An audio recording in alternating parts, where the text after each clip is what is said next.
Dumating na ang perfect 10. Yan ang inaantay ko. Ang perfect 10 na kasulat dito. Yan o, isang plate na may diamond siya. Hindi ba tayo, mga babae kailangan natin may diamond. Maski na maliit para walang magluloko sa'yo, walang kukulam sa'yo. Meron nagsabi sa akin, maski wala kang diamond, maliit lang. Kaya dito may diamond siya. Perfect 10, sip 1, sip B, ibig sabihin, perfect na perfect. Kaya itong trait, perfect na perfect, bagay kanino, may horse siya, bagay sa mga gambling o sabong, yan.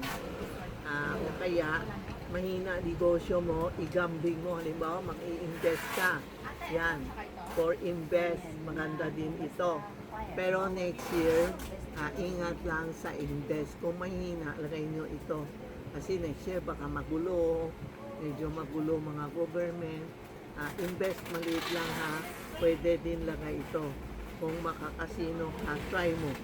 Hindi ko alam pinatry ko, hindi pa binalita ako. Lalagay niya sa back niya, padala sa casino.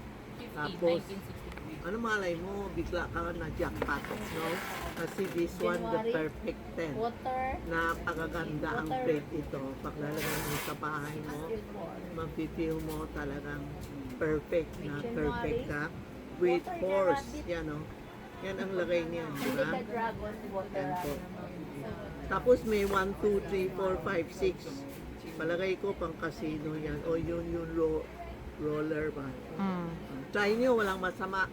It's a guide lang, ano? Nalagay mo lang sa mesa mo. Pwede din dito. Pwede wag mo itakpan mo. Pwede sa tabi. Yan, o. Yun mo nga, yun mo. Diba?